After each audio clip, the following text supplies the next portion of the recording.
Hello students, welcome to our channel chemistry की आदत। आज जो है स्टूडेंट्स, आज हम आपको एक्सप्लेन करने वाले हैं क्लास 10th का chapter first, chemical reaction and equation. Chemistry का फर्स्ट चैप्टर है क्लास 10th का, केमिकल रिएक्शन एंड इक्वेशन। काफ़ी इंपॉर्टेंट चैप्टर है। तो इस चैप्टर में क्या क्या टॉपिक्स हैं, सारी चीज़ें हम आपको पूरा फुल डिटेल में बताने वाले हैं। तो वीडियो के लास्ट तक जुड़े रहिएगा, और अगर आप चैनल पर नए थे तो प्लीज़ हमारे चैनल को सब्सक्राइब कर लीजिएगा। तो चलिए अब हम स्टार्ट करते हैं chapter first, chemical reaction and equation. तो what is chemical reaction? Chemical reaction क्या है? केमिकल रिएक्शन एक ऐसी प्रोसेस है जिसमें ट्रांसफर होते हैं वन और more than one substance into new substance with new properties are form. तो केमिकल रिएक्शन जो होती है बच्चों, जो केमिकल रिएक्शन है वो एक ऐसी प्रोसेस है जिसमें या एक से ज़्यादा चीज़ें आपस में रिएक्ट करती हैं और न्यू सब्सटेंस को फॉर्म करती हैं। और जो न्यू सब्सटेंस जो फॉर्म होता है उसकी प्रॉपर्टीज़ भी क्या होती हैं? न्यू होती हैं। तो उस प्रोसेस को हम बोलते हैं केमिकल रिएक्शन। फॉर एग्जांपल, जैसे मैं आपको कहूँ, when zinc metal reacts with copper sulphate it gives copper zinc sulphate and copper. तो ये क्या एक पूरी प्रोसेस है। अब उस प्रोसेस को हम बोलेंगे केमिकल रिएक्शन। जब हम कोई स्टेटमेंट देते हैं, रिएक्शन का स्टेटमेंट जो गिवन होगा वो होगी एक प्रोसेस, तो उसको हम बोलेंगे केमिकल रिएक्शन। और जब हम रिटर्न करेंगे इक्वेशन की फॉर्म में, तो उसको हम बोलेंगे केमिकल इक्वेशन। तो हमारा नेक्स्ट टॉपिक केमिकल इक्वेशन है। तो अभी जो टॉपिक चल रहा है हमारा केमिकल रिएक्शन। तो chemical reaction is a process which transfer one और more substance into new substance with new properties are form. तो केमिकल रिएक्शन समझ में आ गई होगी अच्छे से। केमिकल रिएक्शन एक ऐसी प्रोसेस है जिसमें वन सब्सटेंस या मोर देन वन सब्सटेंस जो होते हैं वो कन्वर्ट होते हैं न्यू सब्सटेंस में। कन्वर्ट कैसे होते हैं? जब वो आपस में रिएक्ट करते हैं। और जो सब्सटेंस रिएक्ट करते हैं उनको हम बोलते हैं रिएक्टेंट। और जो आफ्टर द रिएक्शन जो न्यू सब्सटेंस फॉर्म होते हैं तो उनको हम बोलते हैं प्रोडक्ट। तो इसका एग्जाम्पल केमिकल रिएक्शन का है। नोट्स भी आप साथ साथ बनाते रहिएगा। A chemical reaction between zinc and an acid it gives a metal salt and hydrogen gas। तो जब हम किसी भी जिंक मेटल को रिएक्ट करवाएंगे एसिड के साथ, एसिड आपका हाइड्रोक्लोरिक एसिड भी हो सकता है, सल्फ्यूरिक एसिड भी हो सकता है, नाइट्रिक एसिड भी हो सकता है, तो क्या फॉर्म होगा? मेटल का साल्ट, जिंक का साल्ट क्या बनेगा? ZnCl2 plus hydrogen gas. तो ये पूरी क्या थी? ये हमें केमिकल रिएक्शन गिवन थी। इसको अब हम रिप्रेजेंट कर रहे हैं शॉर्ट हैंड में। ये जो पूरा इतना बड़ा स्टेटमेंट था इसको शॉर्ट हैंड में एक ही लाइन में इन्होंने एक्सप्लेन कर दिया। इन्होंने ये वर्ड्स में लिखा है तो ये क्या है? Words equation. और सिंबल के टर्म में लिख दिया तो सिंबल इक्वेशन। तो आई होप आपको अच्छे से समझ में आया होगा केमिकल रिएक्शन। तो केमिकल रिएक्शन में क्या था कि जब कोई भी एक या एक से ज़्यादा चीज़ें रिएक्ट करके न्यू सब्सटेंस फॉर्म करेंगी विद न्यू प्रॉपर्टीज। अब इसके बाद जो टॉपिक है दोस्तों हमारा वो है characteristics of chemical reaction. So students, अब जो टॉपिक है हमारा characteristics of chemical reaction. Chemical reaction जब भी अकर होती है, यानी कि जब कोई भी प्रोसेस होगी जब जिसमें एक से ज़्यादा चीज़ें रिएक्ट करके न्यू सब्सटेंस फॉर्म करेंगी, तो जब न्यू सब्सटेंस जब फॉर्म होता है तो वो उसमें काफ़ी चीज़ें में चेंजेस आते हैं। तो उसी को बोला गया कैरेक्टरिस्टिक्स ऑफ केमिकल रिएक्शन। तो इंपॉर्टेंट कैरेक्टरिस्टिक्स क्या है केमिकल रिएक्शन के? फर्स्ट आता है आपका चेंज इन स्टेट। सबसे पहले क्या होता है कि या तो उसकी स्टेट में चेंजेस आएंगे, या कलर में चेंजेस आएंगे, या हो सकता है जब केमिकल रिएक्शन होगी तो उसके टेम्परेचर में चेंजेस आए, रिएक्टेंट का टेम्परेचर अलग हो, प्रोडक्ट का टेम्परेचर अलग हो। तो ऐसे ही हमने सारे पॉइंट्स एक एक करके एक्सप्लेन करूंगा मैं आपको। तो वीडियो के लास्ट तक जुड़े रहिए, बहुत सारी इंपॉर्टेंट चीज़ें सीखने को मिलेंगी। तो फर्स्ट है चेंज इन स्टेट। तो चेंज इन स्टेट में सबसे पहले आता है some chemical reaction are accompanied by change in state. कुछ रिएक्शंस ऐसी होती हैं जिनमें क्या होती है? फिजिकल स्टेट जो होती है रिएक्टेंट से जब प्रोडक्ट बनता है तो फिजिकल स्टेट में चेंजेस आते हैं। जैसे सपोज दैट रिएक्टेंट आपका सॉलिड है, प्रोडक्ट आपका लिक्विड बन गया, या रिएक्टेंट आपकी गैस है, प्रोडक्ट आपका सॉलिड बन गया या लिक्विड फॉर्म हो गया। तो उसको हम बोलेंगे change in state. For example when solid wax is burn, solid wax को आप बर्न करोगे तो वो लिक्विड में कन्वर्ट हो जाएगा, तो उसकी जो फिजिकल स्टेट होगी वो क्या हो जाएगी? चेंज हो जाएगी। सेकंड है change in colour. So I hope यहाँ तक आपको अच्छे समझ में आ रहा होगा चेंज इन कलर। तो चेंज इन कलर में क्या है दोस्तों? तो कुछ केमिकल रिएक्शन जो कंपेनेड होती है उनमें क्या होते हैं, कलर में चेंजेस आते हैं। फॉर एग्जांपल जैसे लेड नाइट्रेट का सिंबल होता है बच्चों PbNO3 का whole twice, and potassium iodide KI are colourless. दोनों क्या हैं, कलरलेस होते हैं। बट जब हम इन दोनों को मिक्स करेंगे, यानी कि इन दोनों को ऐड करेंगे, रिएक्टेंट होंगे, रिएक्ट करेंगे आपस में, तो क्या फॉर्म होगा, एक प्रेसिपिटेट फॉर्म हो जाता है येलो कलर का। ये आपकी एक्टिविटी में भी है, तो येलो कलर का जो है प्रेसिपिटेट फॉर्म हो जाता है। नेक्स्ट है फॉर्मेशन ऑफ प्रेसिपिटेट। तो और क्या कैरेक्टरिस्टिक्स हैं इसके, प्रेसिपिटेट फॉर्म होना। कुछ केमिकल रिएक्शन ऐसी होती हैं कि उसमें रिएक्टेंट जब रिएक्ट करते हैं तो न्यू सब्सटेंस जो फॉर्म होता है वो सॉलिड फॉर्म में फॉर्म होगा और वो नीचे सेटल डाउन हो जाता है। जब वो बीकर में या किसी कंटेनर में नीचे सेटल डाउन हो जाएगा उसको हम बोलते हैं प्रेसिपिटेट। तो some chemical reaction are accompanied by the formation of a precipitate. इसका एग्जांपल यही जो ऊपर मैंने अभी एक्सप्लेन किया, लेड नाइट्रेट और पोटेशियम आयोडाइड को जब हम रिएक्ट करेंगे तो क्या फॉर्म होगा, प्रेसिपिटेट फॉर्म होगा। तो इस रिएक्शन को हम प्रेसिपिटेशन रिएक्शन भी कहते हैं जिसमें प्रेसिपिटेट फॉर्म होता है। नेक्स्ट है evolution of a gas. Evolution of a gas यानी कि जब कोई भी केमिकल रिएक्शन अकम्पेनिड होती है तो कई बार उसमें से गैस भी निकलती है। फॉर एग्जाम्पल जैसे कोल को हम बर्न करेंगे, कार्बन को C+O2, तो क्या फॉर्म होता है, CO2, और बहुत लार्ज अमाउंट में हीट भी निकलती है, तो वो गैस निकल रही है। या भी जो हमने पहले फर्स्ट रिएक्शन पढ़ी, जिंक मेटल को जब हमने एसिड से रिएक्ट करवाया तो क्या फॉर्म हुआ, metal salt ZnCl2 plus hydrogen gas. तो हाइड्रोजन गैस क्या हुई, इवेल्यूट हुई, तो उसमें से रिलीज हुई। तो कुछ रिएक्शंस जो होती हैं वो कंपोनेंट होती हैं by the evolution of a gas से। फॉर एग्जाम्पल इसमें वही दिया है, हाइड्रोजन गैस इवॉल्व होगी जब जिंक मेटल की हम रिएक्शन करेंगे हाइड्रोक्लोरिक एसिड से। सो आई होप आपको अच्छे समझ में आ गया होगा यहाँ तक। नेक्स्ट पॉइंट है चेंज इन टेम्परेचर। तो जब कोई भी केमिकल रिएक्शन अकम्पेनिड होती है तो उसके टेम्परेचर में भी चेंजेस आते हैं। टेम्परेचर में चेंजेस आने का मीन्स है कि रिएक्टेंट में टेम्परेचर कम होता है लेकिन जब प्रोडक्ट फॉर्म होता है तो उसका टेम्परेचर ज़्यादा होता है। फॉर एग्जाम्पल जैसे हम क्विक लाइम लेते हैं, क्विक लाइम होता है CaO। अब क्विक लाइम में जब हम वाटर को ऐड कर देते हैं, water is added to quick lime taken in a beaker, तो क्या फॉर्म होगा, स्लेक्ट लाइम फॉर्म होगा CaOH का होल ट्वाइस। और जब ये रिएक्शन होती है तो लॉट ऑफ हीट एनर्जी जो है रिलीज होती है दोस्तों, तो लॉट ऑफ हीट एनर्जी जो है रिलीज होगी। तो ये हमारे जो थे कैरेक्टरिस्टिक्स थे केमिकल रिएक्शंस के, ठीक है। जैसे रिएक्शन भी है CaO, इसमें हमने वाटर ऐड किया तो क्या हुआ, CaOH का होल ट्वाइस फॉर्म हुआ प्लस लार्ज अमाउंट में जो है हीट एनर्जी रिलीज होगी। तो इस रिएक्शन को हम एक्सोथर्मिक रिएक्शंस भी बोलते हैं। सो दोस्तों मैंने आपको सबसे पहले केमिकल रिएक्शन के बारे में बताया। केमिकल रिएक्शन एक ऐसी प्रोसेस थी जिसमें क्या होते हैं, वंस या मोर देन वन सब्सटेंस रिएक्ट करते हैं और न्यू सब्सटेंस फॉर्म करेंगे विद न्यू प्रॉपर्टीज। और जब कोई भी केमिकल रिएक्शन अकम्पेनिड होती है, अकर होती है, तो उसमें कुछ ना कुछ चेंजेस आते हैं जब रिएक्टेंट से प्रोडक्ट बनता है, उसी को हम बोलते हैं केमिकल चेंज। तो क्या क्या चेंजेस आ सकते हैं, सबसे पहले मैंने आपको फिजिकल चेंजेस बताए, फिजिकल स्टेट में चेंजेस आ सकते हैं, कलर में चेंजेस आ सकते हैं, इवोल्यूशन ऑफ गैस हो सकता है, प्रेसिपिटेट फॉर्म हो सकता है, और टेम्परेचर में चेंजेस आ सकते हैं। दोस्तों 5 जो है मैंने आपको चेंजेस बताए हैं। तो ये था केमिकल रिएक्शन के बारे में। अब हम स्टार्ट करने जा रहे हैं केमिकल इक्वेशन के बारे में। दोस्तों केमिकल इक्वेशन भी काफ़ी इंपॉर्टेंट टॉपिक है। तो केमिकल इक्वेशन क्या एक स्टेटमेंट है जिसका हम यूज़ करते हैं केमिकल रिएक्शन को रिप्रेजेंट करने के लिए।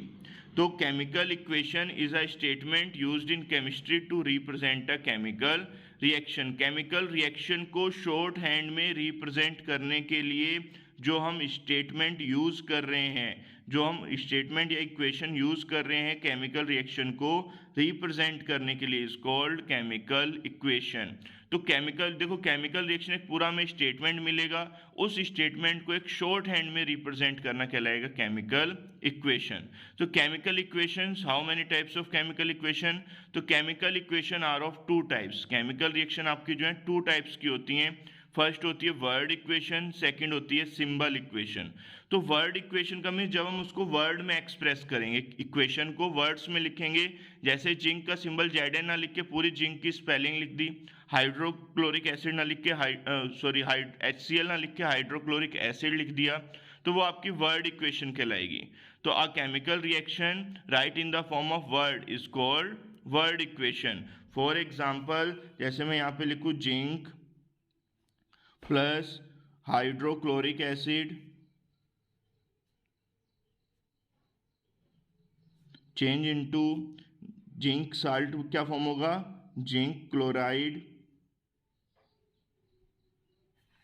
And hydrogen gas. तो दोस्तों ये होगी आपकी वर्ड इक्वेशन। जब हमने इसको वर्ड्स में लिखा तो ये हो जाएगी word equation. Symbol equation, there is an another shorter and popular way for representing chemical equation as symbol equation. तो जब हम उस इक्वेशंस को वर्ड की जगह पर सिंबल में एक्सप्रेस करेंगे तो उस इक्वेशन को बोला जाता है सिंबल इक्वेशन। तो केमिकल इक्वेशन जो है टू टाइप्स की होती हैं जो केमिकल रिएक्शन को रिप्रेजेंट करती हैं। तो केमिकल रिएक्शन को हम टू टाइप से शॉर्टकट में रिप्रेजेंट कर सकते हैं, एक हो गया वर्ड इक्वेशन और एक हो गया सिंबल इक्वेशन। जब हम उसको वर्ड में एक्सप्रेस करेंगे तो कहलाएगा आपका वर्ड इक्वेशन, और जब हम उसको सिंबल में रिप्रेजेंट करेंगे तो कहलाएगा सिंबल इक्वेशन। फॉर एग्जांपल जैसे ये है CaO प्लस H2O, क्या फॉर्म हुआ, CaOH का होल ट्वाइस। तो CaO को अगर मैं इसको वर्ड्स में लिख दूंगा calcium oxide plus water change into calcium hydroxide, तो वो बन जाएगा वर्ड इक्वेशन। अब इसको मैंने सिंबल्स में लिखा हुआ है तो ये हो जाएगा symbol equation. So I hope दोस्तों आपको यहाँ तक अच्छे से समझ में आया होगा। अब हम next topic most important start करेंगे, बैलेंसिंग। तो ये जो था अभी तक केमिकल रिएक्शन और केमिकल इक्वेशन को काफ़ी ब्रीफली मैंने आपको बताया, तो ये जो है काफ़ी इंपॉर्टेंट है दोस्तों। इसके नोट्स आई होप आपने बना लिए होंगे, और नेक्स्ट वीडियो में मैं आपको अच्छे से एक्सप्लेन करूंगा बैलेंसिंग, इक्वेशंस को कैसे हम बैलेंस कर सकते हैं। काफ़ी इंपॉर्टेंट है बोर्ड एग्जाम के बच्चों के लिए, क्योंकि एग्जाम में काफ़ी बार आता है और हर साल आना ही आना है बैलेंसिंग। तो ये भी जो अभी बताया मैंने आपको केमिकल रिएक्शन और केमिकल इक्वेशन, ये भी काफ़ी इंपॉर्टेंट टॉपिक था दोस्तों। तो इसको अच्छे से नोट डाउन करके इसको आप डेली लर्न कीजिएगा, और नेक्स्ट वीडियो में आपको हम बैलेंसिंग के बारे में पूरा बताएंगे। तो हमारे चैनल पर नए थे तो प्लीज़ अभी तक चैनल को आपने सब्सक्राइब कर लिया होगा, अगर नहीं किया तो प्लीज़ चैनल को सबसे पहले सब्सक्राइब कीजिए और बेल आइकन को प्रेस कीजिए, जिससे आने वाली वीडियोस की अपडेट्स आपको मिलती रहे। और वीडियो अच्छी लगी हो तो वीडियो को ज़्यादा से ज़्यादा अपने फ्रेंड, केमिकल रिएक्शन को बैलेंस कैसे किया जाता है और केमिकल रिएक्शन को बैलेंस करना क्यों जरूरी है, हम पूरा डिटेल में पढ़ने वाले हैं दोस्तों।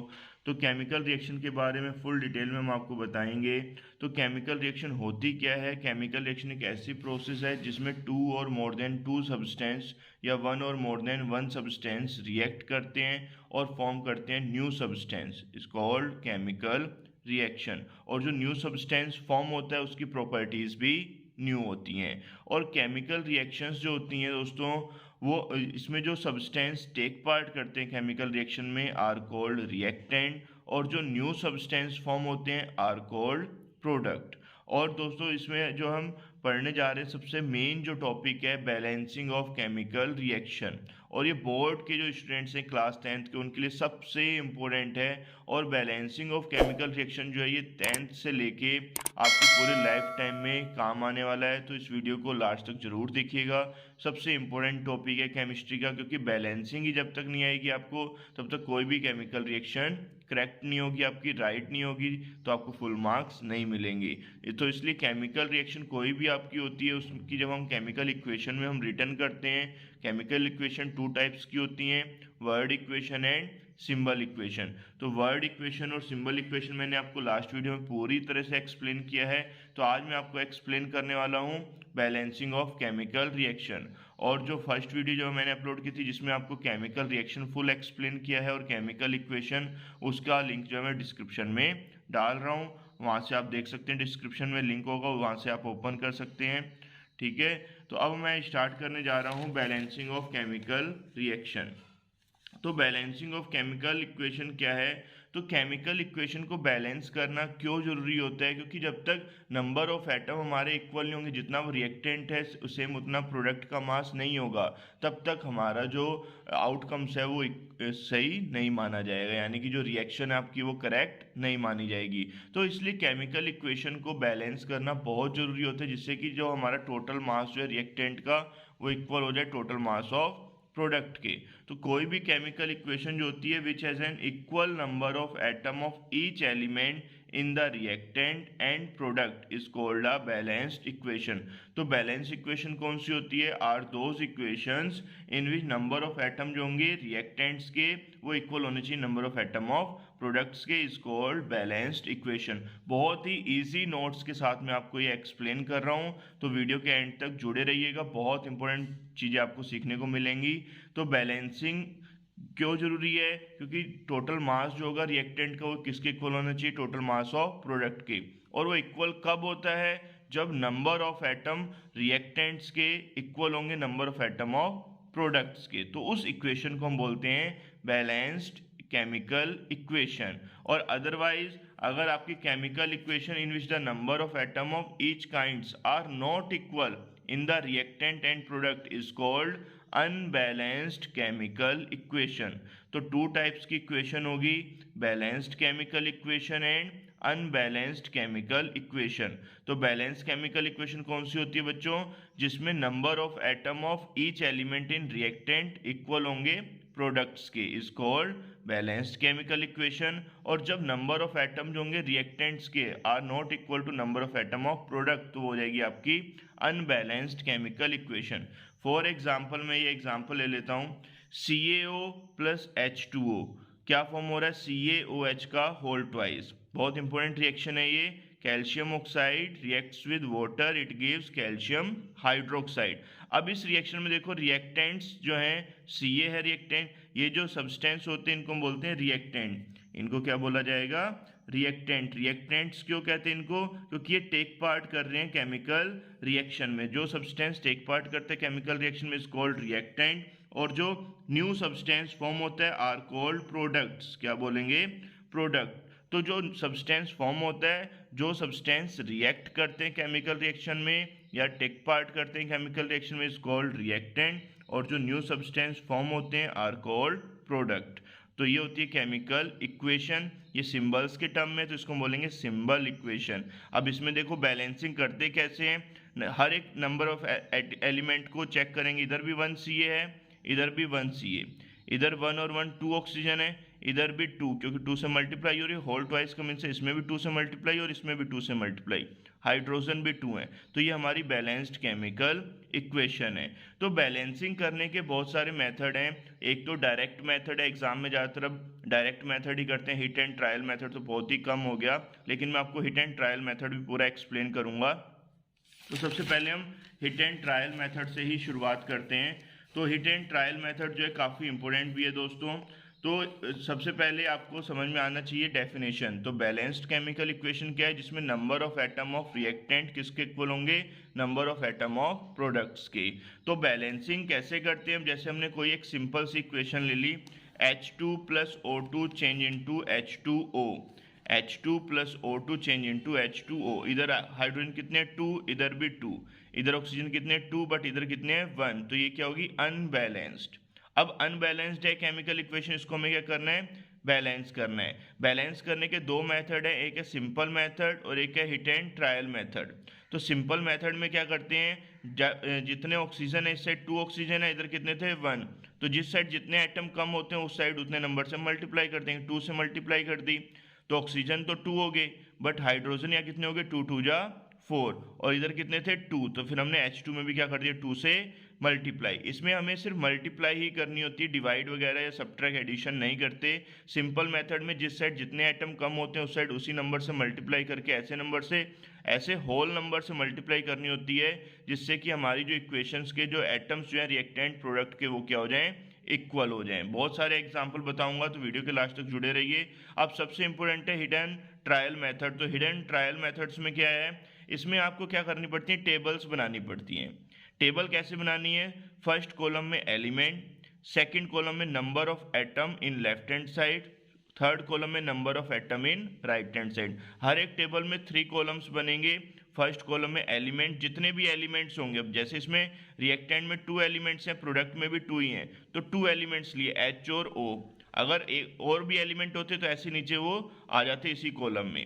फिर उनके एटम, लेफ्ट साइड ये होती है, राइट साइड ये होती है। तो लेफ्ट साइड में H कितने हैं? 2, O भी कितने हैं? 2। राइट साइड में H है 2, O कितने हैं 1। तो अब ऑक्सीजन इस साइड कितने हैं 1। अब हमें ऑक्सीजन बैलेंस करने के लिए इधर भी 2 करने, तो 2 कैसे होंगे जब इसमें किससे मल्टीप्लाई कर देंगे 2 से।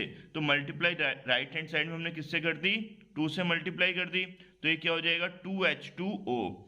अब फिर दोबारा से टेबल, ये टेबल हर बार बनेगी, जितनी बार आप मल्टीप्लाई करोगे जब तक आपकी बैलेंस इक्वेशन नहीं आ जाएगी तब तक आपको टेबल्स बनानी ही बनानी है। इसलिए ये मेथड थोड़ा सा लॉन्ग हो जाता है, इसलिए सब बच्चे जो है सिंपल मेथड से ही करते हैं, और एग्जाम में भी आजकल सिंपल मेथड ही आता है। अगर हिट एंड ट्रायल मेथड का नेम आएगा तभी आप करोगे, क्योंकि इसमें टाइम बहुत ज़्यादा वेस्ट होता है। तो अब हमने 2 से मल्टीप्लाई कर दी, अब दोबारा से फिर टेबल बनेगी, एलिमेंट फर्स्ट कॉलम में, सेकंड में number of atom in left hand side, number of atom in right hand side. तो HO इसमें भी 2 है लेफ्ट साइड में। राइट साइड की बात करें तो हाइड्रोजन कितने हो गए 2 2 जा 4, ऑक्सीजन कितने हैं 2। अब हाइड्रोजन यहाँ पर हो गए 4 और रिएक्टेंट में कितने हैं 2। अब ऑक्सीजन तो बैलेंस हो गए, अब हाइड्रोजन क्या हो गया अनबैलेंस। तो हाइड्रोजन को बैलेंस करने के लिए लेफ्ट साइड में क्या करेंगे, सिर्फ हाइड्रोजन में 2 से multiply by 2 in left hand side in H2। सिर्फ H2 में मल्टीप्लाई होगी, O2 में मल्टीप्लाई नहीं, क्योंकि O2 में भी कर देंगे तो फिर इक्वेशन हमारी अनबैलेंस हो जाएगी। तो इसलिए हमने H2 में 2 से मल्टीप्लाई कर दी, तो HO ये 4 4 और ये 2 2। तो ये हमारे अब देखो 4 हाइड्रोजन ऑक्सीजन दोनों साइड क्या हो गए, लेफ्ट साइड राइट साइड में नंबर ऑफ एटम सेम हो गए। तो दिस इज बैलेंस्ड इक्वेशन। तो आपकी बैलेंस इक्वेशन क्या आई 2H2 plus O2 arrow 2H2O। तो ये था बच्चों हिट एंड ट्रायल मेथड या हिडन ट्रायल मेथड। तो इस मेथड में आपको दोबारा से एक बार रिमाइंड करवा देता हूँ कि आपको टेबल्स बना के करना है, और इस मेथड से कभी भी इक्वेशन आपकी रॉन्ग नहीं होती, क्योंकि आप टेबल बना के करते हो तो दोनों side number of atom balance अपने आप हो जाते करने। इसमें भी हमें मल्टीप्लाई पड़ती है, बट इसमें जैसे हमने डायरेक्ट कर दिया था कि इधर पहले 2 से मल्टीप्लाई, फिर देखा इधर हाइड्रोजन कम हो रहे हैं तो इधर भी 2 से मल्टीप्लाई। बट इसमें क्या है, हमने स्टेप वाइज स्टेप इसी को बताया। पहले हमने इक्वेशन लिखी, नंबर ऑफ एटम लिखे, फिर 2 से मल्टीप्लाई की इस साइड राइट साइड में, फिर उसके बाद लेफ्ट साइड में। करना वही है, बट इसमें स्टेप वाइज स्टेप आपको एक्सप्लेन करना है, तो उससे आपकी इक्वेशन क्या हो जाएगी बैलेंस हो जाएगी। तो दोस्तों आई होप आप सभी बच्चों को ये हिडन ट्रायल मेथड अच्छे से समझ में आ गया होगा। अब हम स्टार्ट करते हैं डायरेक्ट मेथड के कुछ एग्जाम्पल हैं। तो एग्जाम में कई बार क्या होता है, केमिकल इक्वेशन आपको स्टेटमेंट में गिवन होती है, उससे आपको कहेगा बैलेंस केमिकल इक्वेशन राइट करो। तो जब स्टेटमेंट गिवन होगा, ये स्टेटमेंट कहलाता है केमिकल रिएक्शन, और हमें क्या फॉर्म करनी है बैलेंस्ड केमिकल इक्वेशन। इक्वेशन आपको सब ज़्यादातर सिंबल में लिखनी होती है, वर्ड्स में तो बात ही नहीं है। वर्ड्स में भी अगर आएंगी तो उसको भी आपको सिंबल में कन्वर्ट करके करना होगा। तो ये इक्वेशन है, when barium chloride reacts with aluminium sulfate it gives barium sulfate and aluminium chloride। तो बेरियम क्लोराइड का फॉर्मूला होता है बच्चों BaCl2, ये 9th में आपने पढ़ा होगा। रिएक्ट कर रहा है एल्यूमिनियम सल्फेट के साथ, तो एल्यूमिनियम सल्फेट का फॉर्मूला Al2SO4 का होल थ्राइस। तो जब बेरियम क्लोराइड रिएक्ट करेगा एल्यूमिनियम सल्फेट के साथ, तो इसका कैटायन, बेरियम क्या है कैटायन पॉजिटिव चार्ज कैरी करता है, क्लोरीन नेगेटिव।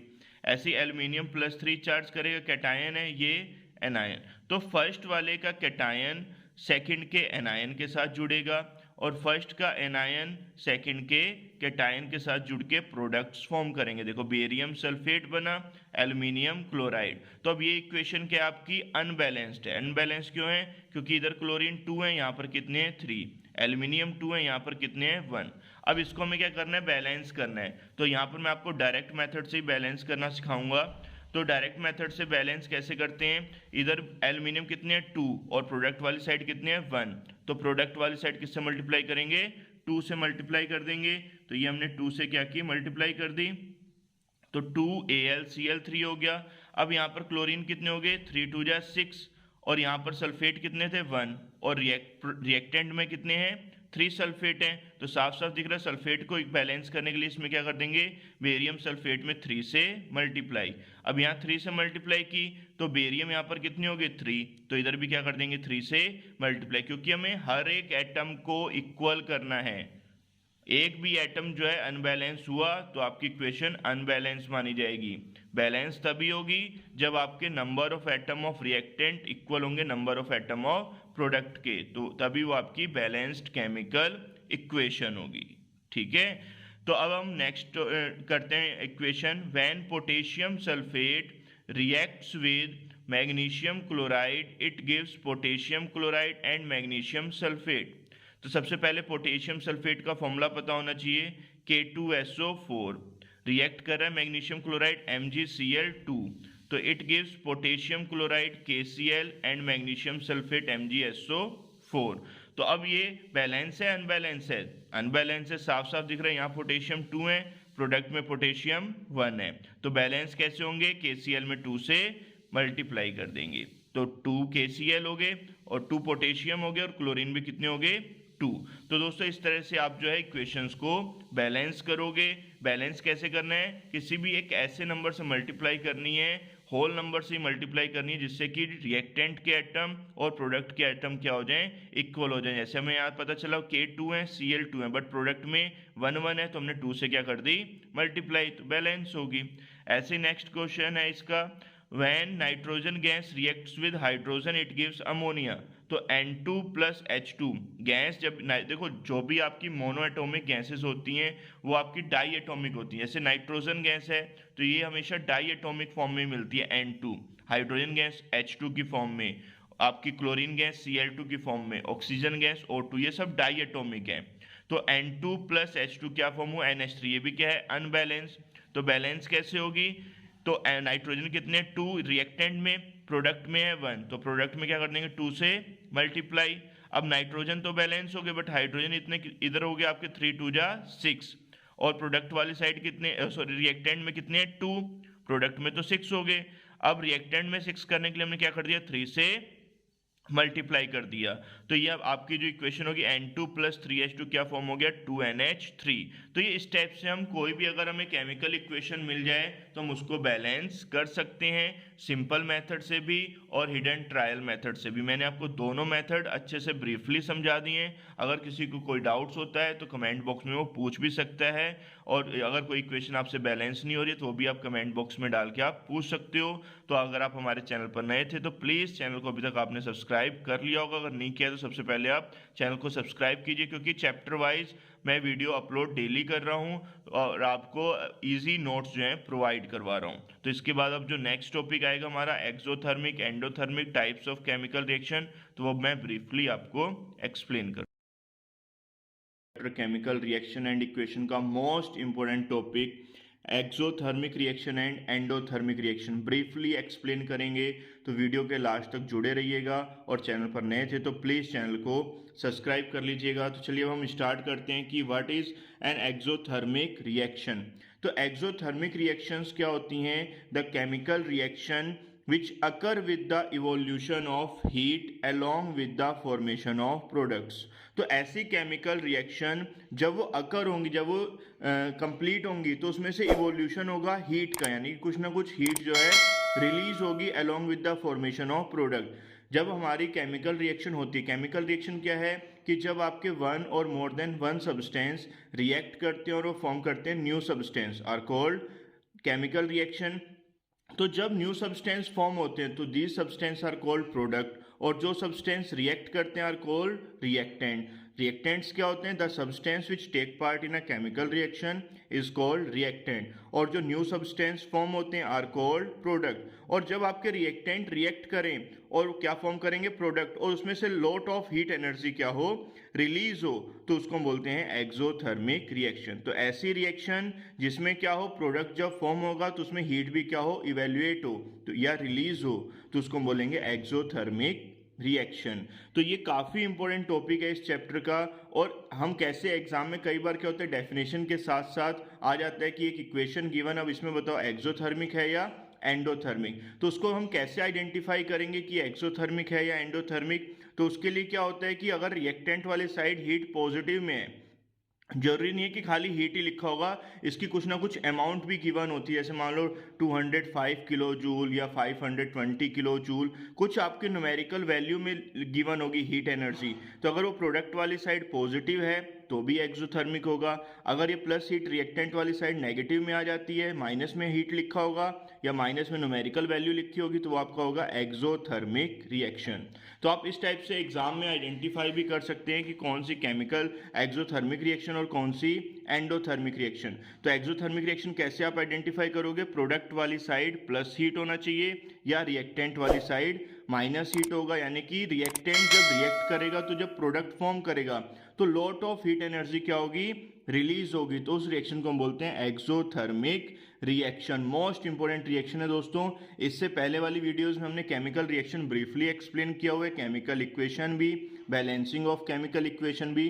तो उन वीडियोस के मैं लिंक डिस्क्रिप्शन में डाल रखे हैं, तो आप वहां से वॉच कर सकते हैं उन वीडियोस को और अच्छी नॉलेज गेन कर सकते हैं। अब हम नेक्स्ट टॉपिक स्टार्ट करने जा रहे हैं, एंडोथर्मिक रिएक्शन। इससे पहले मैं आपको कुछ एग्जांपल्स बता दूं एक्सोथर्मिक के। तो देखो, कार्बन क्या है? कोल को जब हमने बर्न किया in the presence of air तो क्या फॉर्म होगा? CO2 गैस बनेगी plus lot of heat energy release होगी। तो देखो, हीट एनर्जी प्रोडक्ट वाली साइड पॉजिटिव है तो एक्सोथर्मिक रिएक्शन। सेम ऐसी hydrogen gas reacts with oxygen gas, it gives H2O water plus heat, तो इसमें भी हीट रिलीज हो रही है, तो ये भी आपकी एक्सोथर्मिक रिएक्शन का एग्जाम्पल है। और इस तरह से आप आइडेंटिफाई कर सकते हो कि कौन सी केमिकल रिएक्शन होगी। अब नेक्स्ट आता है हमारा एंडोथर्मिक रिएक्शन। तो एंडोथर्मिक रिएक्शंस कौन सी होती हैं? The chemical reaction which occur with the absorption of heat, यानी कि ऐसी केमिकल रिएक्शन जिसमें हीट क्या होगी? एब्जॉर्ब होगी, यानी कि केमिकल रिएक्शन तभी स्टार्ट होगी जब हम उसको हीट देंगे, अदरवाइज वो केमिकल रिएक्शन स्टार्ट नहीं होगी। तो ऐसी केमिकल रिएक्शन जिसमें हम रिएक्टेंट को हीट सप्लाई करते हैं तब हमारी रिएक्शन स्टार्ट होती है और प्रोडक्ट हमारा फॉर्म होता है। तो ऐसी रिएक्शंस को हम बोलते हैं एंडोथर्मिक रिएक्शन, जिसमें हीट एब्जॉर्ब होती है। एक्सोथर्मिक में हीट जो है वो रिलीज होगी, एग्जिट होगी, निकलेगी बाहर, और एंडोथर्मिक में एंटर करेगी हीट, यानी कि रिएक्टेंट हीट को गेन करेगा और क्या फॉर्म करेगा? प्रोडक्ट फॉर्म करेगा, और लॉट ऑफ हीट एनर्जी जो है एब्जॉर्ब करके ही प्रोडक्ट बनेगा। तो इसलिए देखो, रिएक्टेंट क्या कर रहा है? प्लस हीट, यानी कि रिएक्टेंट ने हीट गेन की तो क्या फॉर्म किया? प्रोडक्ट। और अगर प्लस हीट इधर आएगी तो क्या हो जाएगी? Minus heat. या तो प्रोडक्ट वाली साइड माइनस में हो हीट या रिएक्टेंट वाली साइड प्लस में होगी, तो आपकी एंडोथर्मिक का एग्जाम्पल होगा। एक्सोथर्मिक का मैंने अभी आपको बताया था कि उसमें प्रोडक्ट वाली साइड प्लस हीट होता है, रिएक्टेंट वाली साइड माइनस हीट होगा। और एंडोथर्मिक में रिएक्टेंट वाली साइड प्लस हीट, प्रोडक्ट वाली साइड माइनस हीट होगा। एग्जाम्पल इसके N2 प्लस O2, इसमें हीट क्या करनी पड़ रही है? देनी पड़ रही है, एब्जॉर्ब कर रहा है हीट को, और क्या फॉर्म कर रहा है? 2NO। सेम ऐसी अमोनिया प्लस हीट, अमोनिया क्या कर रहा है? हीट को गेन करके ब्रेक डाउन हो रहा है N2 प्लस 3H2 में। 3 हमने क्यों लगाया? इक्वेशन को बैलेंस करने के लिए, क्योंकि कोई भी अगर आप एग्जांपल देते हो उसमें केमिकल इक्वेशन दोगे तो वो बैलेंस होनी चाहिए, अदरवाइज वो आपकी रॉन्ग हो जाएगी नहीं तो इसलिए ये आपके जो है एक्सोथर्मिक और एंडोथर्मिक मैंने आपको ब्रीफली एक्सप्लेन कर दिया। एक्सोथर्मिक रिएक्शन कौन सी है? जिसमें हीट आपकी रिलीज होगी या इवेल्युएट होगी, और एंडोथर्मिक में हीट आपकी एब्जॉर्ब होगी। तो इन रिएक्शन को हम बोलेंगे एक्सोथर्मिक और एंडोथर्मिक। और एग्जाम में अगर आपको आइडेंटिफाई करने को आ जाए तो आप आइडेंटिफाई कैसे करोगे? आइडेंटिफाई करने के लिए रिएक्टेंट में अगर प्लस हीट है तो आपकी एंडोथर्मिक, और अगर प्रोडक्ट वाली साइड प्लस हीट है तो एक्सोथर्मिक। तो इस चीज़ का बहुत ध्यान रखिएगा, क्योंकि बोर्ड एग्जाम है आपका और इस बार जो है एनुअल एग्जामिनेशन एक ही बार हो रहा है, तो काफ़ी इंपॉर्टेंट टॉपिक है फर्स्ट चैप्टर का, और इस सिलेबस में भी है, और ये काफ़ी इंपॉर्टेंट है, इसके आने के चांसेस 100% हैं। और इससे रिलेटेड क्वेश्चन ऐसे ही आएंगे जैसे इक्वेशन गिवन है। अब इसमें आइडेंटिफाई करना होगा इक्वेशन कौन सी, एक्सोथर्मिक है या एंडोथर्मिक। तो अगर रिएक्टेंट वाली साइड प्लस हीट है तो एंडोथर्मिक, अगर प्रोडक्ट वाली साइड प्लस हीट है तो एक्सोथर्मिक। सो आई होप आपको वीडियो अच्छे से समझ में आई होगी, और अगर आप हमारे चैनल पर नए थे तो अभी तक आपने चैनल को सब्सक्राइब कर लिया होगा, और वीडियो अच्छी लगी हो तो वीडियो को ज़्यादा से ज़्यादा शेयर कीजिएगा अपने दोस्तों में, फ्रेंड सर्कल में, जिससे सभी बच्चों को इसकी इन्फॉर्मेशन मिल जाए। का केमिकल रिएक्शन एंड इक्वेशन, उसके मोस्ट इम्पोर्टेंट टॉपिक है टाइप्स ऑफ केमिकल रिएक्शंस। तो केमिकल रिएक्शंस की वीडियो हम पहले अपलोड कर चुके हैं, फिर उसके बाद हमने आपको एक्सप्लेन किया है बैलेंसिंग ऑफ केमिकल इक्वेशन, फिर एक्सोथर्मिक एंड एंडोथर्मिक रिएक्शन। तो अब जो मोस्ट इम्पोर्टेंट टॉपिक है स्टूडेंट्स वो है हमारा टाइप्स ऑफ केमिकल रिएक्शंस। तो केमिकल रिएक्शंस को कितने टाइप्स में डिवाइड किया गया है, क्लासिफाइड किया गया है, ये आपको हम ब्रीफली बताने वाले हैं। तो वीडियो के लास्ट तक बने रहिएगा और अगर आप हमारे चैनल पर नए थे तो प्लीज़ चैनल को सब्सक्राइब कर लीजिएगा। तो चलिए अब हम स्टार्ट करते हैं। केमिकल रिएक्शन कितने टाइप्स की हैं, तो these can be classified into the following types. Chemical reaction को क्लासिफाइड किया गया है फॉलोइंग टाइप्स में। फर्स्ट आता है सबसे मोस्ट इंपोर्टेंट, कॉम्बिनेशन रिएक्शंस। तो व्हाट इज कॉम्बिनेशन रिएक्शन? तो the chemical reaction in which two or more substances combine to form a single substance are called combination reaction। तो कॉम्बिनेशन रिएक्शंस क्या है? ऐसी रिएक्शन जिनमें टू और more than two substance combine होकर form करते हैं सिंगल सब्सटेंस, तो उनको हम बोलते हैं आर कॉल्ड कॉम्बिनेशन रिएक्शन। जैसे अब कोई भी कॉम्बिनेशन का मीन्स क्या होता है? कंबाइन होना। तो कंबाइन होकर क्या बनेगा? एक सिंगल प्रोडक्ट ही तो बनेगा। तो कॉम्बिनेशन रिएक्शन क्या है? जिसमें दो सब्सटेंस रिएक्ट करते हैं बट प्रोडक्ट आपका सिंगल ही बनता है, तो उनको हम बोलते हैं कॉम्बिनेशन रिएक्शन। तो कॉम्बिनेशन रिएक्शन के भी कुछ टाइप्स हैं। कॉम्बिनेशन किन किन चीज़ों के बीच में होता है? तो कॉम्बिनेशन रिएक्शन थ्री टाइप्स के होते हैं। फर्स्ट आता है combination of two elements to form a compound, यानी कि दोनों के दोनों एलिमेंट्स कंबाइन होंगे और क्या फॉर्म करेंगे? एक कंपाउंड। कैसे? तो सबसे पहले आता है आपका, जैसे हमने एक एलिमेंट लिया कार्बन, दूसरा एलिमेंट लिया ऑक्सीजन, तो क्या फॉर्म कर रहा है? CO2। तो एक सिंगल कंपाउंड बना ना, एलिमेंट टू थे, दोनों एलिमेंट कंबाइन हुए, क्या फॉर्म हुआ? एक सिंगल कंपाउंड। सेम ऐसी H2 प्लस Cl2, सनलाइट की प्रेजेंस में हाइड्रोजन गैस रिएक्ट्स कर रहा है क्लोरीन गैस के साथ, तो क्या फॉर्म कर रहा है? HCl। बैलेंस करना भी इक्वेशन को बहुत ही मैंडेटरी है। तो इसमें 2H है, इधर 1H था तो हमने 2 से मल्टीप्लाई कर दी, तो Cl भी 2 इक्वल हो गए। तो इस रिएक्शन को हम बोलेंगे बैलेंस्ड केमिकल रिएक्शन। और इसमें हो क्या रहा है बच्चों कि दो एलिमेंट कंबाइन हो रहे हैं और क्या फॉर्म कर रहे हैं? एक सिंगल प्रोडक्ट बना रहे हैं, तो ये कॉम्बिनेशन रिएक्शन है। अगर एग्जाम में कोई इक्वेशन आ जाए आपको आइडेंटिफाई करने की कौन सी केमिकल इक्वेशन है, तो अगर वो कॉम्बिनेशन की आइडेंटिफिकेशन है तो कॉम्बिनेशन में टू एलिमेंट्स कंबाइन होंगे और क्या फॉर्म करेंगे? एक कंपाउंड फॉर्म करेंगे। ऐसे कॉम्बिनेशन का सेकंड टाइप्स है कि an element and a compound, एक एलिमेंट है और एक कंपाउंड को जो हमने कंबाइन किया तो क्या फॉर्म हो रहा है? New compounds. तो ये भी आपकी कॉम्बिनेशन रिएक्शन का एग्जांपल है।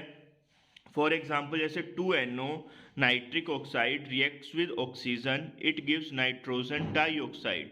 तो ये जो है इसमें भी एक कंपाउंड है। कंपाउंड क्या होते हैं? जिसमें मोर देन वन एलिमेंट्स होते हैं। वो रिएक्ट कर रहा है ऑक्सीजन गैस के साथ, क्या फॉर्म कर रहा है? 2NO2, एक कंपाउंड फॉर्म कर रहा है। तो ये आपका कॉम्बिनेशन रिएक्शन का एग्जाम्पल है, क्योंकि इसमें भी एक एलिमेंट और एक कंपाउंड रिएक्ट करके क्या फॉर्म करें? एक सिंगल कंपाउंड फॉर्म कर रहे हैं। ऐसे इसका अनदर एग्जाम्पल है 2SO2 प्लस O2, क्या फॉर्म हुआ? 2SO3। तो ये भी क्या हो गया? कॉम्बिनेशन रिएक्शन का एग्जाम्पल, क्योंकि प्रोडक्ट आपका अकेला है।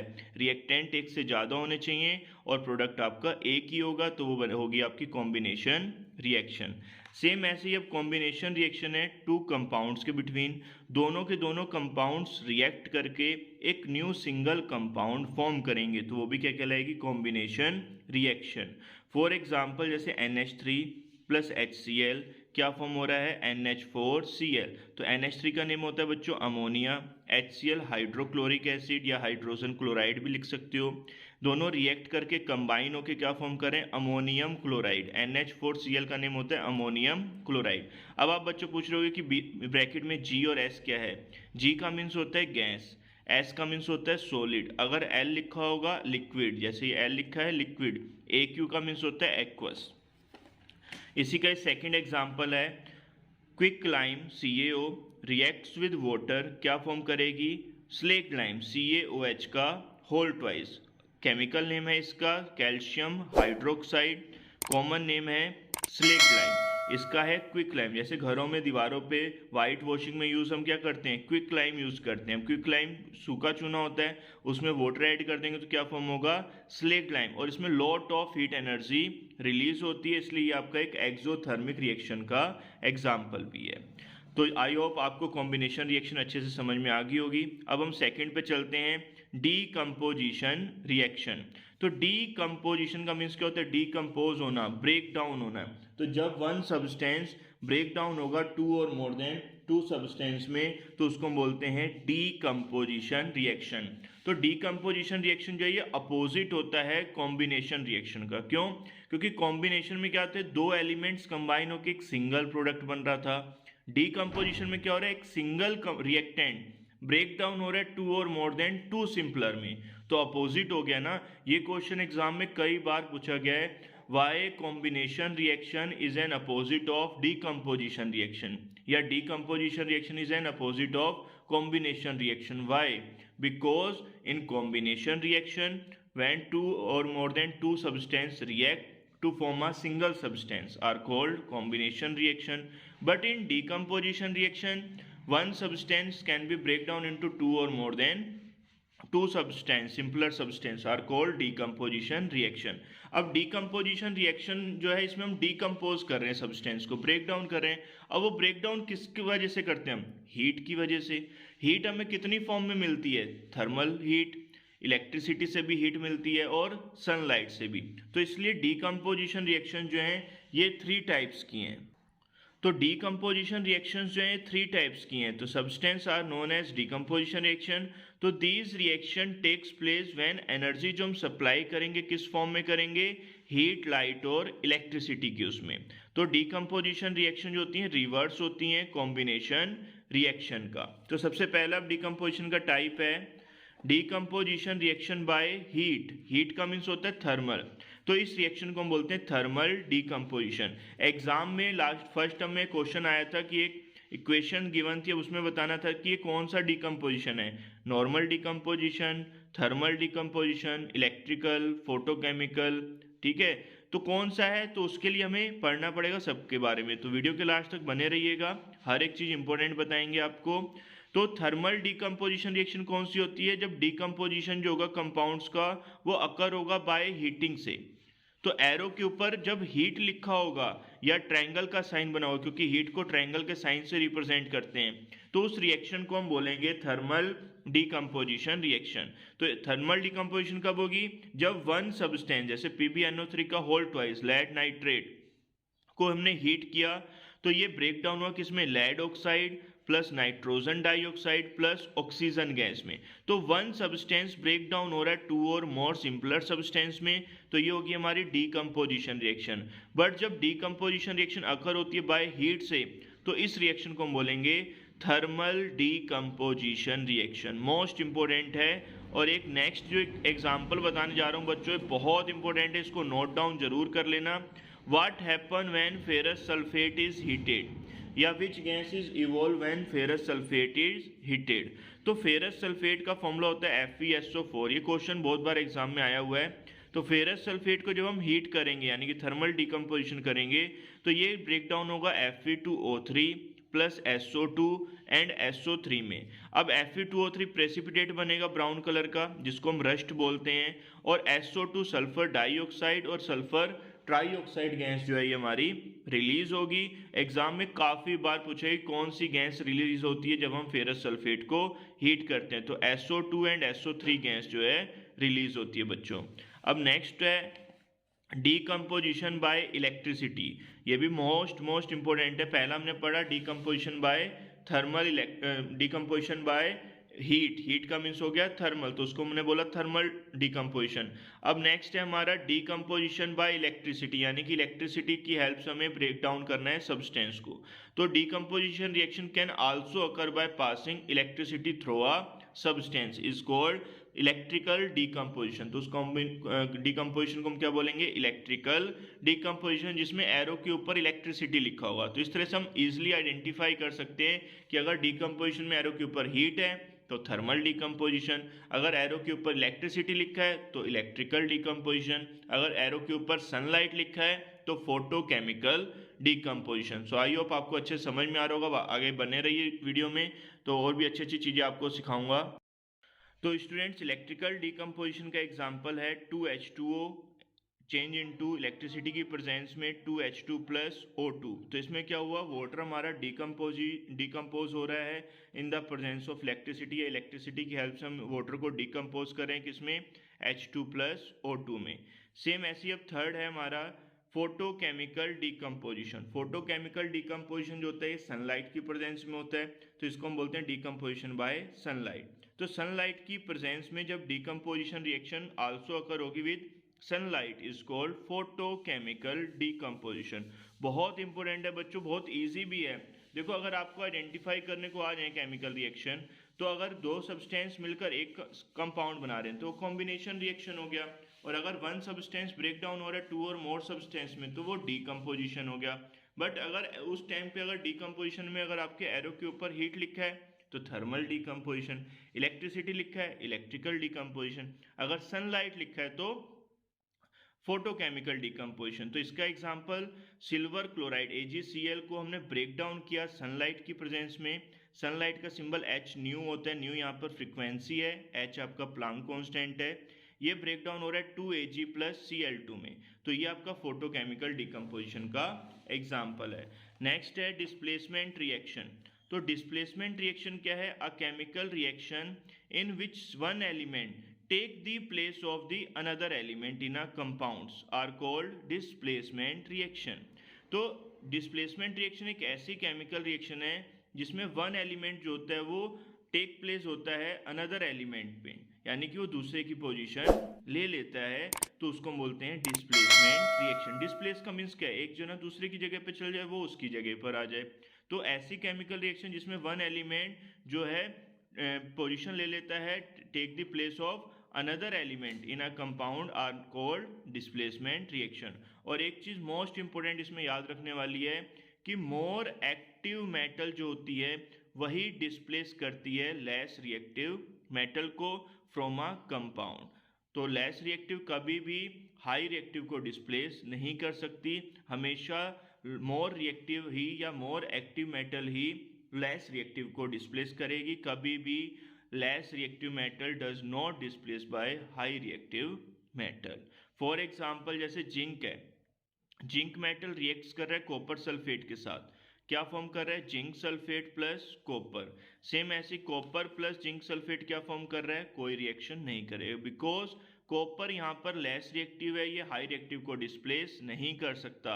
हमेशा हाई रिएक्टिव ही लेस रिएक्टिव को डिस्प्लेस करेगा। और इस डिस्प्लेसमेंट रिएक्शन को बहुत इजीली आप आइडेंटिफाई भी कर सकते हो। कैसे?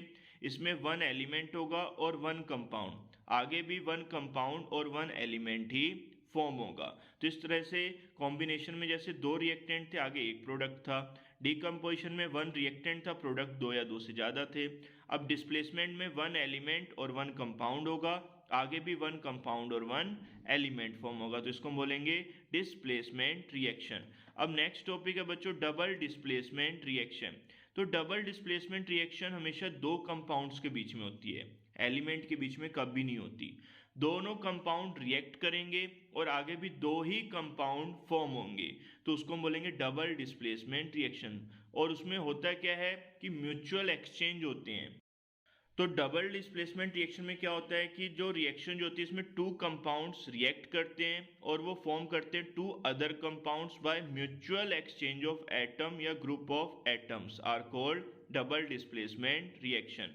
इसका एग्जांपल क्या है? जैसे BaCl2 है, ये सल्फ्यूरिक एसिड से रिएक्ट करेगी, क्या फॉर्म करेगी? BaSO4 plus HCl। अब इसमें 2 क्यों लगाया? बैलेंसिंग के लिए, क्योंकि 2 हाइड्रोजन और 2 क्लोरीन थे, तो 2 से हमने मल्टीप्लाई कर दी। तो इसमें क्या देखो दो कंपाउंड है, आगे भी दो ही कंपाउंड फॉर्म हो रहे हैं, तो ये आपका डबल डिस्प्लेसमेंट का एग्जाम्पल हो गया। Same as this AgNO3 plus NaCl, क्या फॉर्म हो रहा है? देखो Ag ने Na को डिस्प्लेस किया, NO3 ने Cl को डिस्प्लेस किया, तो क्या फॉर्म हुआ? AgCl plus NaNO3। तो ये डबल डिस्प्लेसमेंट के एग्जाम्पल हैं बच्चों। तो बहुत इजी है इक्वेशंस को आइडेंटिफाई करना। कैसे? अगर आपको जैसे इक्वेशन दे दी और वो कहेगा आइडेंटिफाई दिस इक्वेशन, तो ये कौन सी इक्वेशन है? तो हमें पता है दो कंपाउंड है, आगे भी दो कंपाउंड बन रहे हैं, तो डबल डिस्प्लेसमेंट। जिसमें वन एलिमेंट वन कंपाउंड होगा, आगे भी वन एलिमेंट वन कंपाउंड, तो वो होगी डिस्प्लेसमेंट रिएक्शन। जिसमें वन सब्सटेंस ब्रेक डाउन होगा टू और मोर देन टू सब्सटेंस में, वो डिकम्पोजिशन रिएक्शन। और अगर दो कंपाउंड्स कंबाइन होकर एक सिंगल प्रोडक्ट बना रहे हैं तो वो होगी आपकी combination reaction. So I hope आपको काफ़ी अच्छे समझ में आ रहा होगा। चलिए अब हम आगे एक्सप्लेन करते हैं आपको रिएक्टिविटी सीरीज। देखो अभी हमने पढ़ा था डिस्प्लेसमेंट रिएक्शन, तो उसमें मैंने एक चीज़ बोली थी कि मोर रिएक्टिव जो होता है वही लेस रिएक्टिव को डिस्प्लेस करता है, कभी भी हाई रिएक्टिव लेस रिएक्टिव को डिस्प्लेस नहीं करता। अब हमें कैसे पता चलेगा कि कौन मोर रिएक्टिव और कौन लेस रिएक्टिव है? तो उसको आइडेंटिफाई करने के लिए साइंटिस्टों ने एक सीरीज दी है जिसको हम बोलते हैं रिएक्टिविटी सीरीज या एक्टिविटी सीरीज ऑफ मेटल। तो रिएक्टिविटी सीरीज होती क्या है? ये अरेंजमेंट है मेटल्स का in the decreasing order of their reactivities, यानी कि रिएक्टिविटी के डिक्रीजिंग ऑर्डर में मेटल्स को अरेंज किया गया, तो उसको हम बोलते हैं रिएक्टिविटी सीरीज या एक्टिविटी सीरीज ऑफ मेटल। और हमेशा ध्यान रखिएगा मोस्ट रिएक्टिव जो मेटल्स होती है वही लेस रिएक्टिव को डिस्प्लेस कर सकती है, कभी भी least reactive metal high reactive को डिस्प्लेस नहीं कर सकती। तो रिएक्टिविटी सीरीज बच्चों मैं आपको पूरी बता रहा हूँ और इसको आप इजीली लर्न भी कर लीजिएगा, क्योंकि तभी आपको पता चलेगा कौन हाई रिएक्टिव और कौन लेस रिएक्टिव। तो इस सीरीज में हमेशा जो टॉप पर मेटल्स होती हैं वो हाई रिएक्टिव होती हैं और जो बॉटम में होंगी वो लेस रिएक्टिव होंगी, यानी कि जो ऊपर आएगी मेटल वो अपने नीचे वाले सभी मेटल्स को डिस्प्लेस कर सकती है और नीचे वाली कभी भी ऊपर वाले को डिस्प्लेस नहीं कर सकती। तो इस सीरीज को हम बोलते हैं रिएक्टिविटी सीरीज या एक्टिविटी सीरीज ऑफ मेटल्स। तो ये रिएक्टिविटी सीरीज है बच्चों। सबसे टॉप पर जो मेटल आती है वो आती है पोटेशियम। पोटेशियम जो है सबसे हाई रिएक्टिव मेटल है, ये सभी मेटल्स को डिस्प्लेस कर सकती है। इसके बाद है सोडियम, बेरियम, कैल्शियम, मैग्नीशियम। अब जैसे सोडियम है ये पोटेशियम को डिस्प्लेस नहीं कर सकती। क्यों? क्योंकि सोडियम लेस रिएक्टिव है, पोटेशियम हाई रिएक्टिव है।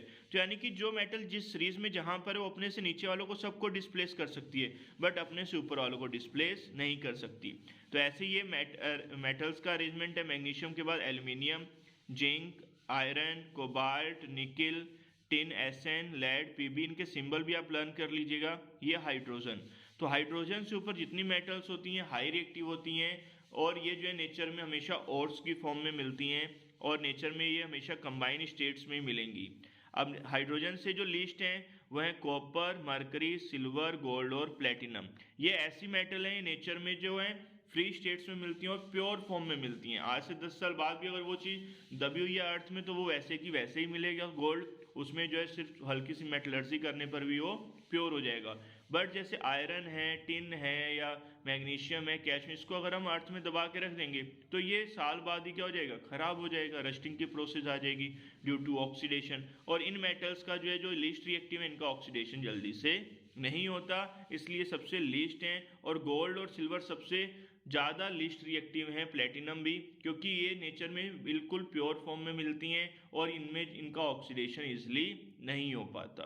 सो आई होप आपको ये वीडियो बहुत अच्छी लगी होगी, हर एक चीज़ ब्रीफली समझ में आई होगी। हमने अपनी तरफ से पूरी कोशिश की आपको समझाने की, और आपको अगर कोई भी डाउट्स हैं तो आप कमेंट बॉक्स में लिखकर हमें बता सकते हैं। और चैनल पर नए थे तो प्लीज़ अभी तक आपने चैनल को सब्सक्राइब कर लिया, अगर नहीं किया है तो प्लीज़ चैनल को सब्सक्राइब कर लीजिए, जिससे कि आने वाली वीडियोस की नोटिफिकेशन आपको मिलते रहें। और जो है हम हर एक चैप्टर्स की ऐसी वीडियोस बना के अपलोड कर रहे हैं, और जो वीडियोस अपलोड हो चुके हैं उनके जो हैं आप लिंक आप डिस्क्रिप्शन से भी ले सकते हैं, या आप हमारे चैनल पर जाके आप वीडियोस को वॉच कीजिए और ज़्यादा से ज़्यादा नॉलेज आपको मिलेगी और नॉलेज अपनी गेन कीजिए। Most important topic class 10th और 11th का रिडॉक्स रिएक्शन। तो रिडॉक्स रिएक्शन काफ़ी मोस्ट इंपोर्टेंट टॉपिक है। ये क्लास 10th में चैप्टर फर्स्ट जो है chemical reaction and equation science में, उसका जो है काफ़ी मोस्ट इंपोर्टेंट टॉपिक है।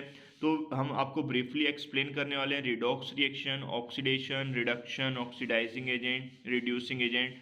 तो वीडियो के लास्ट तक जुड़े रहिएगा, हर एक टॉपिक काफ़ी इंपॉर्टेंट है, तो हर एक टॉपिक की इन्फॉर्मेशन नॉलेज आपको हो जाए। तो चलिए हम स्टार्ट करते हैं रिडॉक्स रिएक्शन। तो रिडॉक्स रिएक्शन को समझने से पहले हमें जो है ऑक्सीडेशन के बारे में समझना पड़ेगा। तो रिडॉक्स रिएक्शन होता क्या है? रिडॉक्स रिएक्शन कॉम्बिनेशन है रिडक्शन प्लस ऑक्सीडेशन का। तो रिडक्शन और ऑक्सीडेशन को पहले हमें ब्रीफली समझना पड़ेगा, तभी रिडॉक्स रिएक्शन समझ में आएगी। तो व्हाट इज एन ऑक्सीडेशन? तो ऑक्सीडेशन क्या है? ऑक्सीडेशन एक ऐसी रिएक्शन है जो इन्वॉल्व करती है एडिशन ऑफ ऑक्सीजन और रिमूवल ऑफ हाइड्रोजन। ऐसी रिएक्शन जिसमें या तो ऑक्सीजन ऐड हो रहा हो या हाइड्रोजन रिमूव हो रही हो, तो उस रिएक्शन को हम बोलते हैं ऑक्सीडेशन रिएक्शन। तो oxidation is a reaction which involves the addition of oxygen और removal of hydrogen. For example देखो जैसे Na है, इसने ऑक्सीजन को गेन किया तो क्या फॉर्म किया, ऑक्साइड बना दिया Na2O, तो ये क्या हो गया आपका ऑक्सीडेशन रिएक्शन होगी। मैग्नीशियम ने भी ऑक्सीजन के साथ रिएक्ट किया, ऑक्सीजन को गेन किया, क्या फॉर्म किया मैग्नीशियम ऑक्साइड, तो इसमें मैग्नीशियम का क्या हो गया ऑक्सीडेशन हो गया, यहाँ पर सोडियम का ऑक्सीडेशन हो गया। और जो हाइड्रोजन को रिमूव करेगा, तो जैसे सल्फर था, इसने सल्फर ने क्या किया हाइड्रोजन को रिमूव किया ऑक्सीजन के साथ, तो जो हाइड्रोजन को रिमूव किया तो सल्फर का क्या हो गया ऑक्सीडेशन हो गया। तो अगर सपोजेड ऐसी रिएक्शन जिसमें तो ऑक्सीजन ऐड हो रहा है या हाइड्रोजन रिमूव हो रहा है, वहां पर तो इसलिए हम आइडेंटिफाई कर लेंगे कि किसका ऑक्सीडेशन हुआ और किसका रिडक्शन हुआ। तो ऑक्सीडेशन कैसे पता चलेगा, या तो ऑक्सीजन ऐड हो या हाइड्रोजन रिमूव हो। बट कुछ ऐसी केमिकल रिएक्शंस आ जाती हैं जिसमें ना तो ऑक्सीजन दी होगी ना हाइड्रोजन, अब वहां पर भी ऑक्सीडेशन होता है, तो वहां पर हम कैसे आइडेंटिफाई करेंगे कि इसका ऑक्सीडेशन हो रहा है। तो उसके लिए एक सबसे सिंपल सा मेथड है, oxidation is a process which involves loss of electron, यानी कि जो रिएक्टेंट्स हैं वो अपने इलेक्ट्रॉन लूज करेंगे। तो जब कोई भी एलिमेंट अपने इलेक्ट्रॉन लूज करता है तो वो कौन सा चार्ज कैरी करता है बच्चों, पॉजिटिव चार्ज कैरी करता है। और जब पॉजिटिव चार्ज कैरी करे दैट मीन्स उसका रिएक्टेंट से प्रोडक्ट में जाने पर चार्ज क्या होगा, इंक्रीज होगा। तो रिएक्टेंट से प्रोडक्ट में जाने पर जिस एलिमेंट का चार्ज इंक्रीज होता है उसका हमेशा ऑक्सीडेशन होता है। और ऑक्सीडेशन हमेशा रिएक्टेंट से ही देखेंगे, यानी कि आप प्रोडक्ट वाले, ऑक्सीडेशन या रिडक्शन जो भी होता है वो रिएक्टेंट का ही होता है, प्रोडक्ट का नहीं होता। रिएक्टेंट में एलिमेंट का अगर चार्ज इंक्रीज हो रहा है रिएक्टेंट से प्रोडक्ट में जाने पर, दैट मीन्स उसका ऑक्सीडेशन हो रहा है। तो इलेक्ट्रॉन चार्ज कैसे इंक्रीज होगा, इलेक्ट्रॉन लूज करके। जैसे यहाँ पर सोडियम ने क्या किया, 1 इलेक्ट्रॉन लूज किया तो 1 पॉजिटिव चार्ज। आयरन 2 पॉजिटिव था, इसने 1 इलेक्ट्रॉन लूज किया तो ये 3 पॉजिटिव हो गया, तो इनका क्या हुआ ऑक्सीडेशन हुआ। तो ऑक्सीडेशन को आइडेंटिफाई करने के 2 मेथड मैंने आपको बता दिए, क्लास 11th का भी मेथड बता दिया और 10th का भी। अगर ऑक्सीजन ऐड हो रही है तो ऑक्सीडेशन, अगर हाइड्रोजन रिमूव हो रहा है तब भी ऑक्सीडेशन, और अगर इलेक्ट्रॉन लूज हो रहे हैं यानी कि रिएक्टेंट से प्रोडक्ट में जाने पर एलिमेंट का चार्ज इंक्रीज हो रहा है तो भी आपका ऑक्सीडेशन होगा। अब नेक्स्ट पे चलते हैं रिडक्शन पे। तो रिडक्शन एक ऐसी रिएक्शन है जिसमें इन्वॉल्व होते हैं एडिशन ऑफ हाइड्रोजन या रिमूवल ऑफ ऑक्सीजन, यानी कि ऑक्सीडेशन का अपोजिट। ऑक्सीडेशन में ऑक्सीजन ऐड हो रहा था, यहाँ पर रिमूव होगा। ऑक्सीडेशन में हाइड्रोजन रिमूव हो रहा था, यहाँ पर ऐड होगा। तो लर्न करना इजी हो गया। तो रिडक्शन एक ऐसी रिएक्शन है जो इन्वॉल्व करती है एडिशन ऑफ हाइड्रोजन को और रिमूवल ऑफ ऑक्सीजन को। फॉर एग्जाम्पल H2 + S, क्या फॉर्म हुआ H2S, तो एडिशन हो गया हाइड्रोजन का, तो यहाँ पर सल्फर का क्या हुआ रिडक्शन हुआ। Cl2 + H2S, तो Cl के साथ H जुड़ गया तो यहाँ पर Cl2 का क्या हुआ रिडक्शन। ऐसे ZnO + C, Zn ने क्या किया ऑक्सीजन लूज कर दिया तो ZnO का पूरे का क्या हुआ रिडक्शन, इस पूरे कंपाउंड का रिडक्शन हुआ। ऐसे CuO + H2O, तो H2O निकल गया, Cu बचा, तो CuO यहाँ पर किसका वर्क करेगा रिडक्शन का। इसकी एक और डेफिनेशन भी है, reduction is a process which involves gain of electron, यानी कि ऐसी प्रोसेस जिसमें इलेक्ट्रॉन्स क्या होते हैं गेन होते हैं, उसको हम बोलते हैं रिडक्शन। तो रिडक्शन एक ऐसी प्रोसेस है जिसमें इलेक्ट्रॉन्स गेन होंगे। इलेक्ट्रॉन गेन होने का मीन्स है कि जब एलिमेंट रिएक्टेंट से प्रोडक्ट में जाएगा तो उसका चार्ज डिक्रीज होगा। फॉर एग्जाम्पल देखो यहाँ पर CuO कैसे बना, कॉपर पे +2 चार्ज था, ऑक्सीजन पे -2। जब एलिमेंट सिंगल स्टेट में होता है, एलिमेंट्री फॉर्म में होता है, तो उसके ऊपर चार्ज होता है 0। प्रोडक्ट में अब कॉपर भी एलिमेंट्री फॉर्म में है तो इसका चार्ज 0। Hydrogen +1, oxygen -2। तो अब ये रिएक्शन है। अब इसमें हम कैसे बताएंगे कि किसका ऑक्सीडेशन हुआ किसका रिडक्शन। तो देखो कॉपर +2 से कितना हुआ 0, चार्ज क्या हुआ डिक्रीज हुआ। डिक्रीज क्यों हुआ, क्योंकि कॉपर ने इलेक्ट्रॉन गेन किए, तो CuO पूरा क्या हो गया रिड्यूस हो गया, तो रिडक्शन हो गया इसका। हाइड्रोजन का चार्ज 0 से कितना हुआ +1। अभी मैंने आपको पहले बताया जब चार्ज आपका रिएक्टेंट से प्रोडक्ट में इंक्रीज होगा तो वो होगा आपका ऑक्सीडेशन। तो यहाँ पर H2 का ऑक्सीडेशन हुआ और CuO का रिडक्शन हुआ। तो इस तरह से आप कोई भी केमिकल रिएक्शन अगर आपको गिवन होगी तो आप उसमें आइडेंटिफाई कर सकते हैं किसका ऑक्सीडेशन हो रहा है किसका रिडक्शन हो रहा है। तो ऐसे ही ये रिएक्शन है, Cl प्लस 1 इलेक्ट्रॉन, क्या फॉर्म हुआ, Cl माइनस 1 इलेक्ट्रॉन गेन किए तो नेगेटिव चार्ज, सल्फर ने 2 इलेक्ट्रॉन गेन किए 2 नेगेटिव चार्ज। अब आगे बढ़ते हैं ऑक्सीडाइजिंग एजेंट पे। तो ऑक्सीडाइजिंग एजेंट क्या होता है, देखो जिस सब्सटेंस का रिडक्शन होता है वही ऑक्सीडाइजिंग एजेंट का वर्क करता है। क्यों? क्योंकि ऑक्सीडाइजिंग एजेंट एक ऐसा सब्सटेंस है जो दूसरे को ऑक्सीजन देगा और उससे हाइड्रोजन ले लेगा, यानी कि दूसरे का तो ऑक्सीडेशन कर रहा है, खुद का रिडक्शन कर रहा है, तो उसको हम बोलेंगे ऑक्सीडाइजिंग एजेंट। तो इसको आइडेंटिफाई करना इजीली हो जाता है, जिसका रिडक्शन हो रहा है वो ऑक्सीडाइजिंग एजेंट कहलाएगा। तो oxidising agent is a substance which gives oxygen और रिमूव हाइड्रोजन, जो अपने में से ऑक्सीजन देगा दूसरे को और उससे हाइड्रोजन ले लेगा, तो and cause the oxidation of other substance is called oxidising agent. और ऑक्सीडाइजिंग एजेंट में हमेशा इलेक्ट्रॉन्स, जो सब्सटेंस जो होता है वो क्या करता है, इलेक्ट्रॉन्स को गेन करेगा, तो वो कहलाएगा oxidising agent. So I hope आपको अच्छे समझ में आ रहा होगा। अब आगे बढ़ते हैं रिड्यूसिंग एजेंट पे। तो रिड्यूसिंग एजेंट एक ऐसा सब्सटेंस होता है विच गिव्स हाइड्रोजन और रिमूव ऑक्सीजन, यानी कि जो दूसरे को हाइड्रोजन देगा उससे ऑक्सीजन ले लेगा, खुद का ऑक्सीडेशन करेगा, दूसरे का रिडक्शन करेगा, तो उसको हम बोलेंगे reducing agent. So I hope आपको अच्छे समझ में आया होगा। तो रिड्यूसिंग एजेंट क्या है, एक ऐसा सब्सटेंस जो लूज करता है इलेक्ट्रॉन, तो उसको हम बोलेंगे रिड्यूसिंग एजेंट। फॉर एग्जाम्पल वही आ गया, देखो जो अभी मैंने आपको बताया था, CuO प्लस H2, क्या फॉर्म हुआ, Cu प्लस H2O।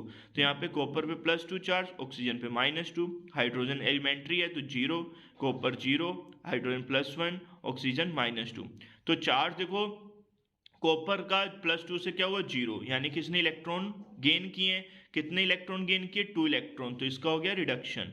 हाइड्रोजन 0 से कितना हुआ, +1, तो इसने क्या किया, इलेक्ट्रॉन लूज किए, 1 इलेक्ट्रॉन, 2 हाइड्रोजन है तो 2 इलेक्ट्रॉन, क्योंकि जितने लूज होते हैं उतने ही गेन होंगे, तभी आपकी इक्वेशन बैलेंस होगी। तो ऑक्सीडेशन किसका हुआ इसमें, हाइड्रोजन का। रिडक्शन का क्या हुआ, रिडक्शन हुआ CuO का।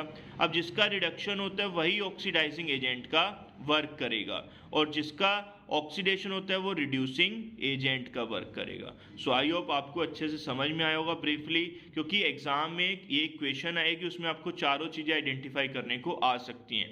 तो सबसे पहला स्टेप क्या है कि सबके चार्ज मेंशन कर दो, फिर उसके बाद जिसका चार्ज इंक्रीज हो रहा है रिएक्टेंट से प्रोडक्ट में वो ऑक्सीडेशन, जिसका डिक्रीज हो रहा है वो रिडक्शन, और जिसका रिडक्शन होता है वो ऑक्सीडाइजिंग एजेंट का काम करेगा, और जिसका ऑक्सीडेशन होता है वो रिड्यूसिंग एजेंट का काम करेगा।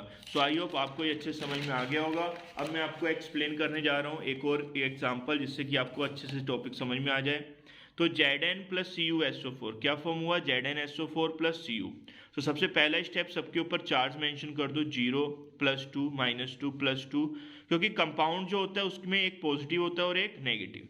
ये भी कंपाउंड है तो एक कैटायन होगा और एक एनायन, ये एलिमेंट्री फॉर्म में है तो इसका चार्ज 0। अब जिंक देखो 0 से कितना हुआ, +2, चार्ज इंक्रीज हुआ जिंक का, तो जिंक का क्या हो गया, oxidation by loss of 2 electron. Copper +2 से कितना हुआ, 0, तो इसका क्या हो गया, रिडक्शन। क्यों? क्योंकि इसने इलेक्ट्रॉन गेन किए, चार्ज डिक्रीज हुआ। तो ऑक्सीडेशन किसका हुआ, जिंक का। रिडक्शन किसका हुआ, इस पूरे कंपाउंड का। ये नहीं कि आपको कि कॉपर का चार्ज डिक्रीज हुआ तो कॉपर का ही होगा खाली रिडक्शन, नहीं, पूरे कंपाउंड का रिडक्शन होता है, CuSO4 पूरे का रिडक्शन होगा। अब जिसका ऑक्सीडेशन हुआ वो आपका रिड्यूसिंग एजेंट, जिसका रिडक्शन हुआ वो ऑक्सीडाइजिंग एजेंट का वर्क करेगा।